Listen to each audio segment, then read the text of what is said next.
টান টান উত্তেজনা চলছে ভারত পাকিস্তান সীমান্তে। দুই দেশের নেতাদের মুখেও রণগর্জন। সর্বাত্মক যুদ্ধের চূড়ান্ত প্রস্তুতি নিয়ে রণমূর্তিতে দুই দেশের সামরিক বাহিনীও। সীমান্ত চৌকিগুলোতে যুদ্ধাস্ত্রের ডামাডোল। ক্যান্টনমেন্টগুলো থেকে বহরে বহরে সেনা আসছে সীমান্তে। ভয়ঙ্কর এক যুদ্ধাতঙ্ক দুদেশের সীমান্ত জনপদে। উদ্বেগ, উত্তেজনার শঙ্কায় থমথমে পরিবেশ।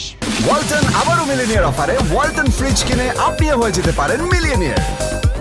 মিলিনিয়ার ছড়াছড়ি দেশ জুড়ে, এটা শুধু ওয়ালটেনই পারে।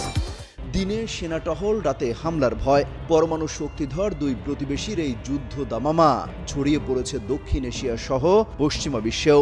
ঘাড়ের উপর নিঃশ্বাস ফেলছে বড় যুদ্ধের শঙ্কাও। এমন রুদ্ধশ্বাস অবস্থার মধ্যে বৃহস্পতিবার মাঝরাতে ভারত পাকিস্তান গোলাগুলিতে কেঁপে ওঠে কাশ্মীর সীমান্ত। প্রায় রাতভরি চলে এই হামলা। বিভিন্ন গণমাধ্যম বলছে পাকিস্তান সেনাবাহিনী আগে গুলি চালায়, পাল্টা গুলি চালায় ভারতও। ভারতীয় সামরিক সূত্র জানিয়েছে বৃহস্পতিবার এবং শুক্রবার রাতে জম্মু ও কাশ্মীরে নিয়ন্ত্রণ রেখা বরাবর কিছু ভারতীয় চৌকিতে গুলি চালিয়েছে পাকিস্তানি সেনারা। নাম প্রকাশে অনিচ্ছুক একটি সূত্রকে উদ্ধৃত করে পিটিআই জানিয়েছে, পাকিস্তানের উদ্যোগে নিয়ন্ত্রণ রেখার কয়েকটি জায়গায় ছোট অস্ত্র দিয়ে গুলি চালানোর ঘটনা ঘটেছে। ফলে ভারতীয় সেনাবাহিনীও পাল্টা গুলি চালিয়েছে। থেমে থেমেই চলে সেই গোলাগুলি, তবে এই গুলি বিনিময়ে কোনো হতাহতের ঘটনা ঘটেনি।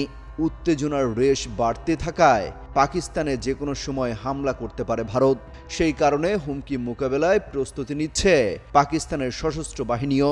সীমান্ত লাগোয়া ঘাঁটিগুলোতে সেনার সংখ্যা বৃদ্ধি করছে রাওয়ালপিন্ডির সেনা কর্মকর্তারা।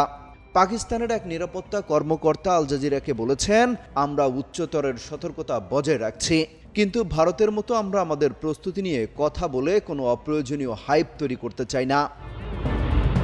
মঙ্গলবার বিকালে কাশ্মীরের পেহেলগামে হামলায় ২৬ পর্যটক নিহতের ঘটনায় জড়িত থাকার অভিযোগ প্রত্যাখ্যান করেছে পাকিস্তান। শুক্রবার পাকিস্তানের পার্লামেন্টের উচ্চকক্ষ সিনেটে এই বিষয়ে সর্বসম্মতিক্রমে একটি প্রস্তাব পাশ হয়েছে। এতে ভারতের অভিযোগকে উদ্দেশ্যহীন ও রাজনৈতিক উদ্দেশ্য প্রণোদিত বলে জানানো হয়েছে।